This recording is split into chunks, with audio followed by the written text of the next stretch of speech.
पानी बिना जीवनको कल्पना पनि गर्न सकिँदैन। यसको मतलब हाम्रो दैनिक दिनचर्या पानीबाट सुरु हुन्छ र पानीमा मात्र समाप्त हुन्छ। विश्वका अधिकांश देशको खानेपानीको ठूलो हिस्सा नदीको पानीबाट आपूर्ति हुने गरेको छ।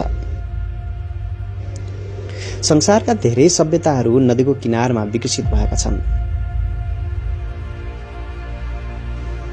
तर विश्वमा एउटा यस्तो देश छ जहाँ एउटा पनि नदी छैन। त्यहाँका मानिसहरू कसरी जीवित छन् र तिनीहरूको पानीको आवश्यकता कसरी पूरा हुन्छ भनेर तपाईले सोचिरहनु भएको हुनुपर्छ। त्यसैले आज म तपाईलाई यो देशको बारेमा रोचक जानकारी दिन्छु। साउदी अरेबिया एउटा यस्तो देश हो जहाँ एउटा पनि नदी वा ताल छैन, तर पनि यो देश धनी देशको सूचीमा पर्छ। यति मात्र होइन, साउदी अरबमा लगभग कुनै पनि वर्षा हुँदैन, अर्थात् हरेक वर्ष 1 देखि 2 दिन मात्रै वर्षा हुन्छ।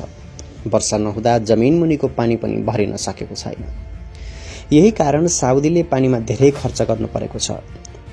ध्यान दिनुपर्ने कुरा के छ भने विश्व बैंकको प्रतिवेदन अनुसार साउदी अरबले हरेक वर्ष आफ्नो जीडीपी को 2% पानीमा खर्च गर्छ। साउदी अरब अहिले धेरैजसो भूमिगत पानीमा निर्भर छ। आज पनि यहाँका मानिसहरू पानीका लागि इनार प्रयोग गर्छन्, तर जमिन मुनिको पानीले सम्पूर्ण जनसंख्यालाई पानी उपलब्ध गराउन पर्याप्त छैन। तथ्याङ्क अनुसार यहाँको भूमिगत पानी पनि छिट्टै रित्तिनेछ। एउटा रोचक कुरा के छ भने साउदी अरबमा समुद्रको पानीलाई पिउन योग्य बनाएर प्रयोग गरिएको छ, तर यो प्रक्रिया एकदम महँगो छ। साउदी अरबमा नदी नभए पनि यो देश थप 2 समुद्रले घेरिएको छ।